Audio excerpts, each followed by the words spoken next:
Hello my dear students, welcome once again to your Geography's online class. We will be discussing today the chapter again, endogenous process and associated landforms. In this class, we will be discussing specifically two topics today, that is folding and faulting as a process associated in deformities or in deforming landforms from their original structure, or how the endogenous process or forces acts upon the landforms to form various different types of major landforms. So let us first discuss folding. So what is folding? Folding is bending. You take a paper or anything and then you bend. That is folding. At home, you just pick a piece of cloth and just jerk it or apply some force on it. Leave it as it is. You will see that there are different bends formed on the cloth. That is folding. Similarly, the Earth's crust also bends because of forces applied on it, like we discussed the earlier class regarding compressional force and tensional force. So due to compressional forces, the Earth's crust bends.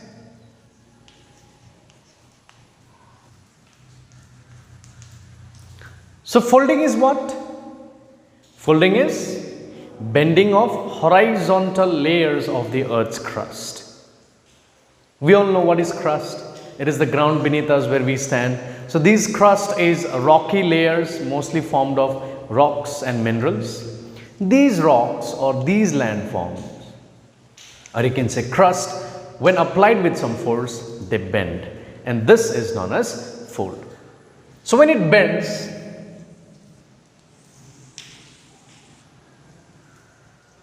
this is bending.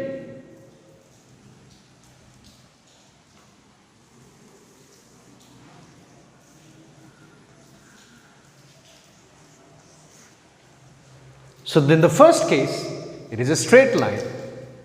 Case 2, this is bending.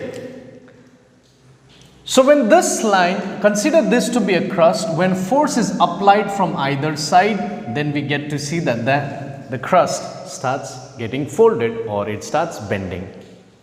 So when it bends, you see one is a downfold and the other is upfold. This is upfold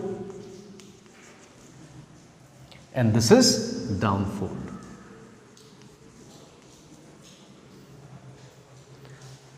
In a common term, we call it upfold and downfold. Technically, the upfold is known as anticline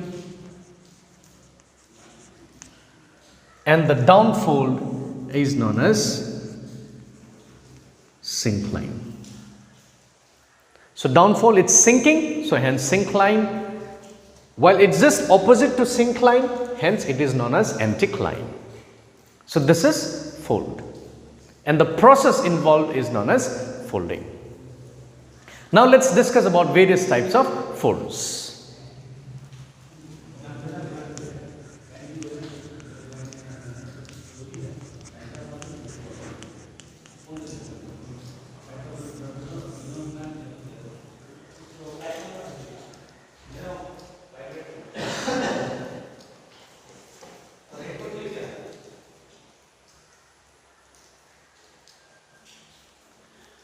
The types of fold that we witness on this Earth's surface mostly depends on the intensity of force applied onto that particular crust or the surface of the Earth. So based on the intensity of force applied, we will get to understand various types of folds. So now we will be discussing the types of fold. Let's see the first one.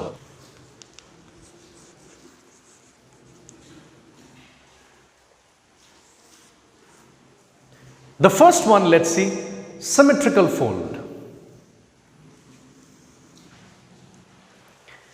You see this diagram. Now what we see is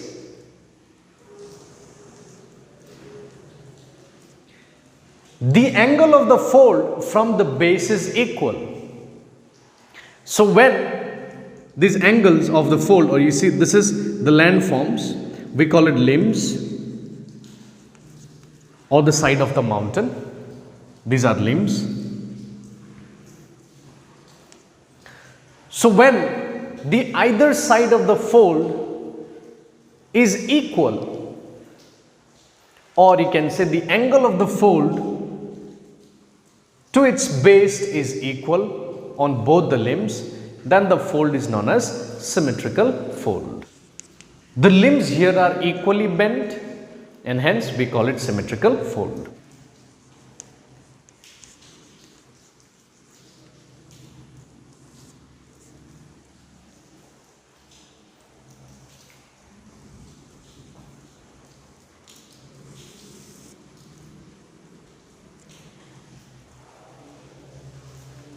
Now, the next one we will discuss is asymmetrical fold. In asymmetrical fold, what you find is when the force applied from either side is unequal, or you find on one side the force is heavy or more, while on the other side the force is less. So in this case, what happens is the limbs gets pushed a little inward on the side where the force is applied the maximum, and hence result in unequal bending of the limbs in this particular fold. So this is known as asymmetrical.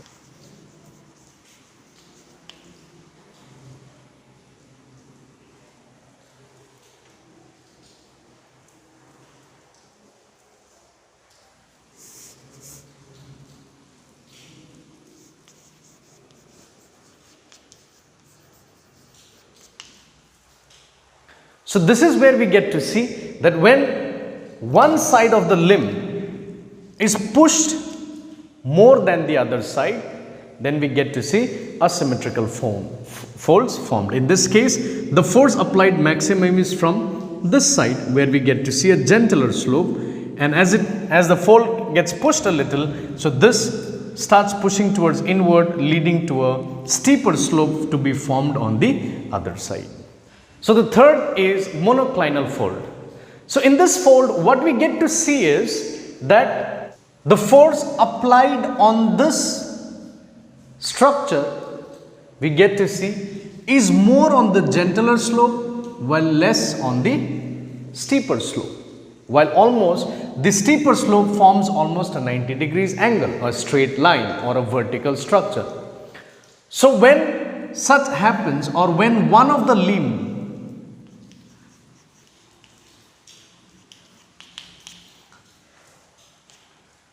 So what we see is, in this fold, we see one of the limb forms vertical structure here, while the other seems to be gentler slope. So in such case, it is known as monoclinal fold, as the term mono means one. So only one of the limb stands to be vertical.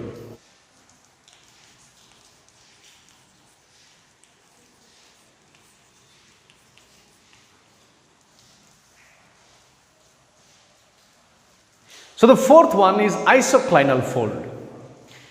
In isoclinal fold, what we see is that the fold, both the limbs are completely inclined to one side because of the force applied maximum from the other side. So this results in the fold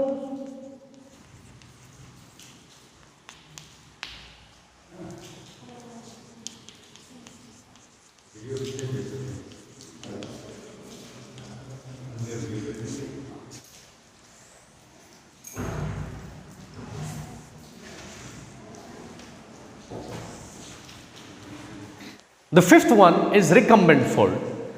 In this fold, what happens is, it seems like to be overfold, but when further force is applied, the fold tends to further incline more and remains almost parallel to the structure of the Earth's crust. So this type of fold is known as recumbent fold.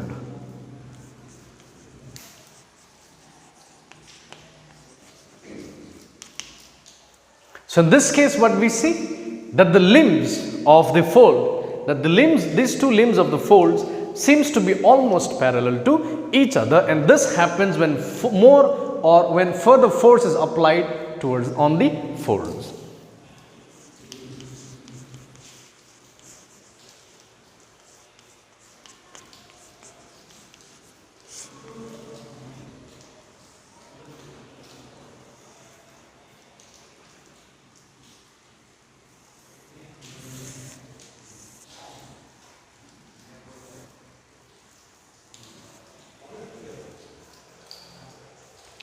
The overthrust fold, in this case what happens is, with further applying of force, that is compression force, the limbs or the fold now starts getting a crack on it, that is fracture on it. So faults are formed, and this fault is known as overthrust plane. Now in this case, the limbs, one of the limb is completely over the other, resulting to which a fault is occurred. And in this case, it seems like one fold remains to be over the other fold. This is known as overthrust fold.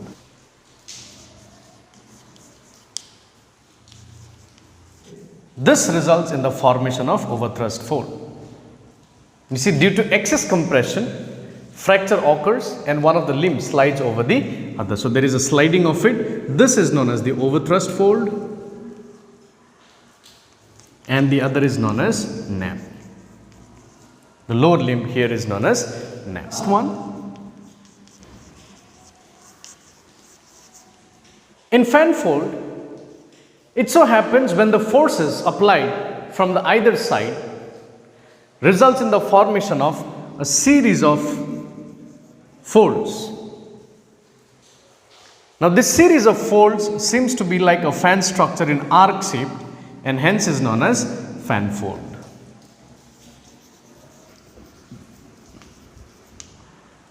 This is known as fan fold. Now let us discuss the process called faulting. So what do we see here in faulting is, usually faulting occurs as a consequence of the tensional forces applied on the earth surface. So what happens? Let's see.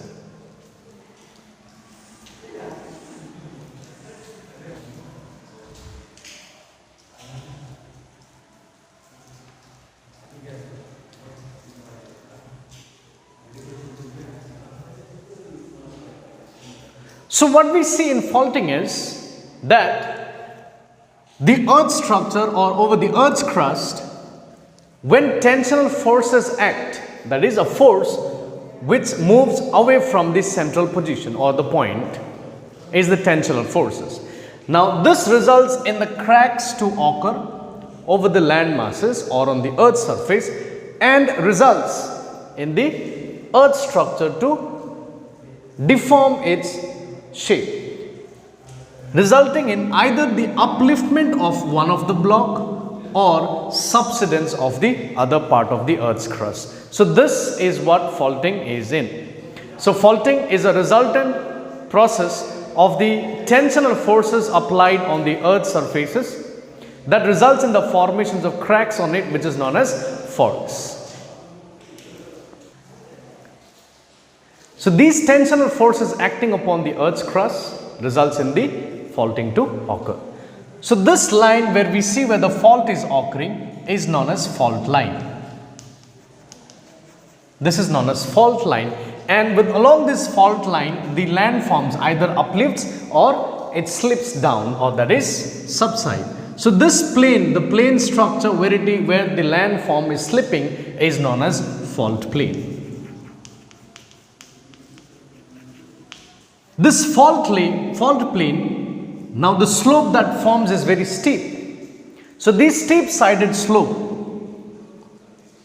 the steep sided slope of the fault plane or the fault line is known as fault scarp.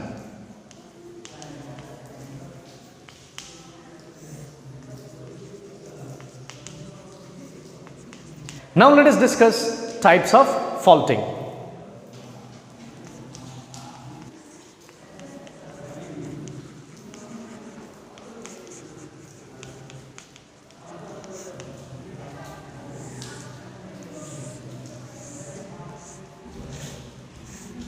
So in normal fault, what we see is the tensional forces acting on the crust results in cracks to occur. So with this crack occurring, the hanging portion of the landmass or this crust, it slips down along the fault plane.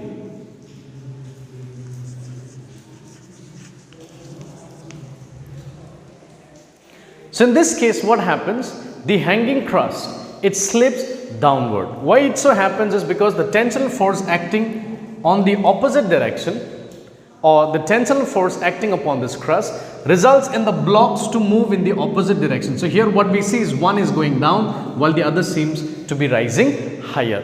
This is of the same two blocks A and B of this first diagram. This is A and this is B. So it seems to be like going on to the opposite direction, and this is known as normal fault.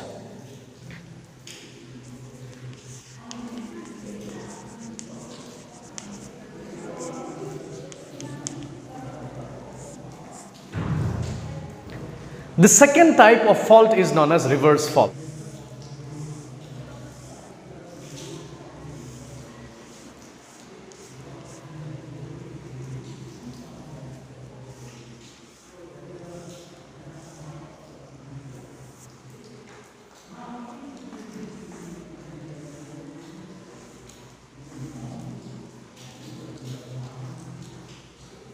In reverse fault, what we witness or what we get to see is, with the fault already occurred on the Earth's crust, sometimes here the compressional forces that acts upon it results in the fault or the crust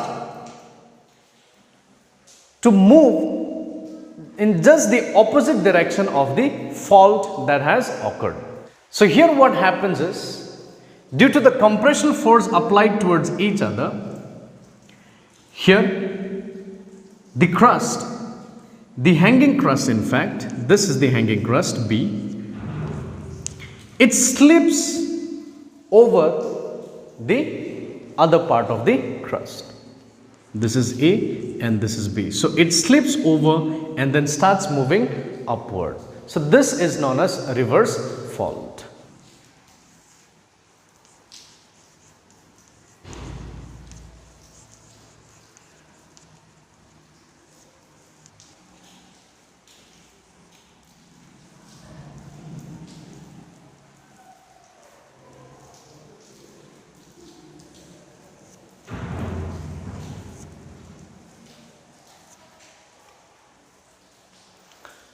Overthrust fault is also a resultant of compression force. Here, this type of fault is generally associated with the folding of the rock structure. So this overthrust fault forms when one of the block of the Earth's crust overrides the other block due to the fault that has occurred in it, and this type of it is usually associated with the folds.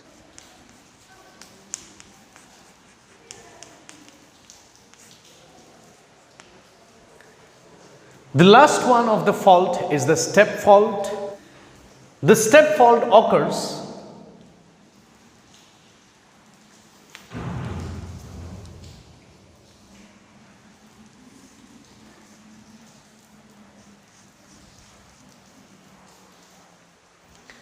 The step fault occurs when there are a series of faults almost parallel to each other forms on the Earth's surface. So this series of fault that results in one or the other of the hanging wall to slip downward, resulting to form a step-like structure, and hence this is known as step faults.